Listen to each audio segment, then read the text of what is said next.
जी, आप कहाँ चले गए थे? आपको आने में बहुत देर लग गई। क्या करूँ लाडो, इस तेज बारिश की वजह से मुझे कहीं पर भी अनाज नहीं मिल रहा था। फिर भी मैं दूर जाकर ये थोड़ा अनाज लेकर आया हूँ। इससे बच्चों का थोड़ा पेट भर जाएगा। ये बारिश तो रुकने का नाम ही नहीं ले रही। पिछले 4 दिनों से हमारे जंगल में लगातार तेज बारिश हो रही है। मैंने पूरा घर छान मारा, लेकिन घर में अभी थोड़ा भी अनाज नहीं है। अभी के लिए बच्चों को ये अनाज खाने दो। जब बारिश थोड़ी कम हो जाएगी तब मैं फिर से बाहर जाकर अनाज की खोज करूँगा। बल्लू जो अनाज लेकर आया था, बच्चे उस अनाज को खाने लगे। थोड़ी ही देर में सारा अनाज खत्म हो गया। मम्मी, मुझे और अनाज चाहिए। मुझे बहुत भूख लगी है। हाँ मम्मी, मुझे भी। बल्लू जी, हम तो और 1-2 दिनों तक बिना अनाज खाए रह सकते हैं, लेकिन हमारे बच्चे नहीं रह सकते। मैं एक काम करती हूँ, अभी बाहर जाकर कहीं से अनाज ढूंढकर लेकर आती हूँ। नहीं लाडो, अभी बाहर बहुत तेज बारिश चल रही है। तुम्हें उड़ने में परेशानी होगी, क्योंकि तुम्हारे पंख छोटे हैं और तुम्हारा बच्चों के साथ रहना बहुत ज़रूरी है। इसलिए मैं ही वापस जाता हूँ। ठीक है बल्लू जी, लेकिन आप ज़्यादा दूर मत जाना और घर वापस जल्दी आ जाना। मुझे और बच्चों को अकेले घर में डर लगता है। और हाँ, इस तेज़ बारिश में शिकारी पंछी शिकार की तलाश में घूमते रहते हैं, इसीलिए आप सतर्क रहना। हाँ लाडो, मैं मेरा ध्यान रखूँगा।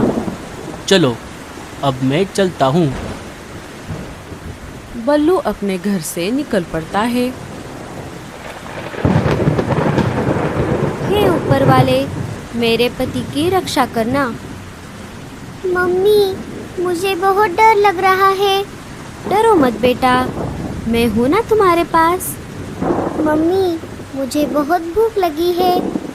लाडो ने घर में फिर से तलाश की। तभी उसे एक डिब्बे में थोड़ा सा अनाज मिल गया। ये लो बच्चों, मुझे डिब्बे में थोड़ा अनाज मिला है। पापा के आने तक आप इसे खा लो। बच्चे अनाज खाने लगे। मम्मी, आप नहीं खाओगी? आप भी हमारे साथ थोड़ा खाओ ना। नहीं बेटा, आप खा लो। मैं पापा के वापस आने के बाद खा लूँगी। बारिश और तूफान इतना तेज था कि उसमें लाडो का घोंसला जोर जोर से हिल रहा था। लेकिन लाडो इस हालात में अपने बच्चों के पास रहने के अलावा और कुछ भी नहीं कर पाई। इस बारिश से बचने के लिए मैं शिकार की तलाश में लगातार 2 दिनों से आसमान के ऊपर उड़ रहा हूँ, लेकिन अभी तक मुझे एक भी शिकार नहीं दिखा। अब मैं बहुत बोर हो गया हूँ। मुझे बहुत जोरों की भूख लगी है। लगता है अब मुझे नीचे जाकर बारिश में भीगना ही पड़ेगा। शायद नीचे मुझे कोई बढ़िया सा शिकार मिल जाए। भजिया गर्मा गरम, भजिया गर्मा गरम, मैं तो खाऊंगी इनको गर्मा गरम।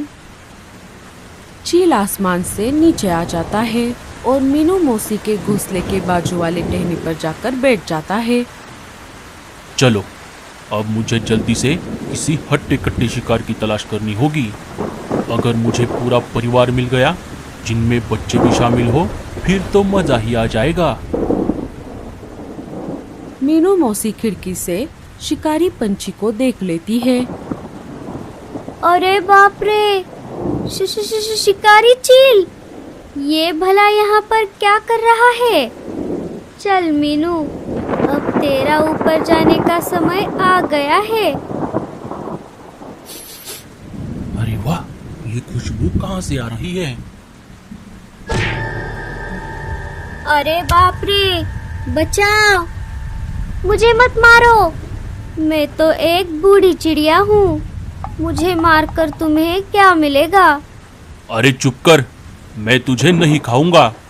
मैं तो बस ये खुशबू सूंघकर आया था। ये तुम क्या बना रही हो? मैं तो गर्मा गर्म पकोड़े तल रही थी। अरे वाह, पकोड़े तो मुझे बहुत पसंद है। सुन रही बुढ़िया, अगर तू मुझे पकोड़े दे देगी तो मैं तुझे नहीं खाऊंगा। हाँ हाँ, ले लो, तुम ये सारे पकोड़े ले लो, लेकिन मुझे मत मारो। अरे वाह वाह वाह वाह, बुढ़िया तूने पकोड़े तो बहुत अच्छे बनाए हैं। और तुम डरो मत, मैं वैसे भी बूढ़े पंछियों को नहीं खाता, क्योंकि उनमें हड्डियों के अलावा कुछ भी नहीं मिलता। हाँ हाँ, ये बिल्कुल सही कहा तुमने। चील सारे पकोड़े खा लेता है।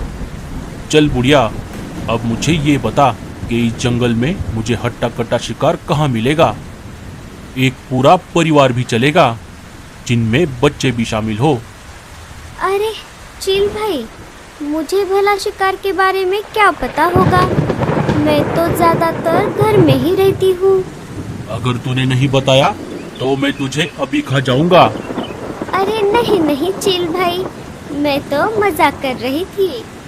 आप एक काम करो, यहाँ से सीधा आगे जाते ही आपको एक आम का पेड़ दिखेगा। वहाँ पर 2 घोंसले हैं, एक है कालू कौवे का और एक है रानो चिड़िया का। रानो अपने घोंसले में अकेली रहती है। आप उन दोनों घोंसलों में से किसी को भी खा सकते हो। छे छे, मैं कौवे का शिकार नहीं करता और उस अकेली चिड़िया को खाकर मेरा पेट नहीं भरेगा। तुम कोई ऐसा घोंसला बताओ जिनमें छोटे छोटे बच्चे भी हो, और जल्दी करो, मुझे बहुत भूख लगी है। अरे बाप रे, अब मैं क्या करूं? अगर मैंने इसे नहीं बताया तो ये मुझे अभी खा जाएगा। अरे क्या हुआ, तुम कहाँ खो गई? चील भाई, आप एक काम करो, यहाँ से सीधा आगे जाकर आपको थोड़ी दूरी पर एक नदी मिलेगी। नदी को पार करते ही आपको वहाँ पर एक बरगद का पेड़ मिलेगा। उस पेड़ पर एक लाडो नाम के चिड़िया का घोंसला है। वो अपने पति और अपने 5 बच्चों के साथ वहाँ पर रहती है। उन्हें खाकर आपका पेट जरूर भर जाएगा चील भाई। हाँ, ये हुई ना बात। चलो, आज का बंदोबस्त तो हो गया। अब मैं चलता हूँ। तुमने मुझे पकोड़े खिलाए, इसके लिए तुम्हारा बहुत बहुत शुक्रिया। चील वहाँ से चला जाता है। अरे बाप रे, अब क्या होगा? मैंने तो उस चील को गलत पता दे दिया। लाडो का घोंसला तो दूसरी तरफ है।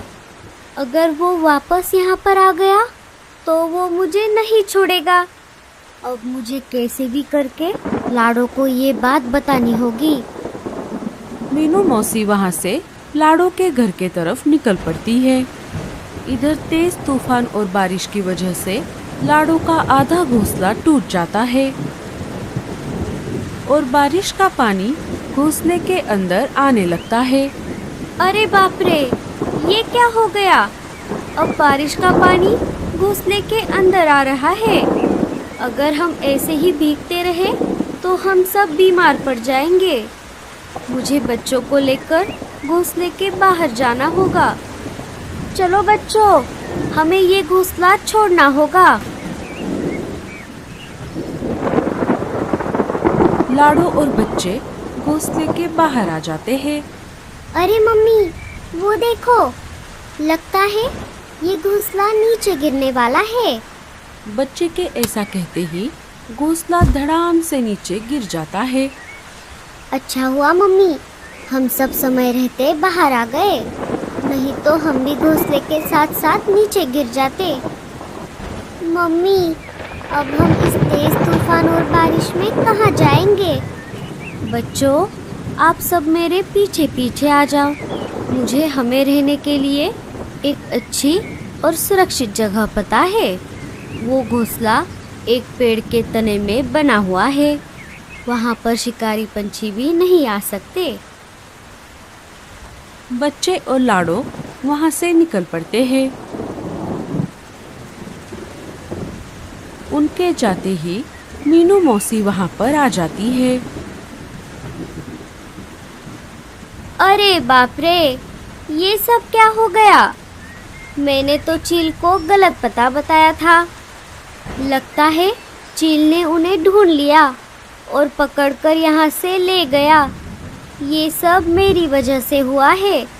लाडो, बच्चों, बल्लू, मुझे माफ़ कर दो। अब मेरा भी यहाँ पर रहना ठीक नहीं है। मैं मेरे पुराने घोंसले की तरफ भी नहीं जा सकती। अब मुझे भी कोई दूसरी जगह ढूंढनी होगी। मीनू मौसी भी वहाँ से चली जाती है।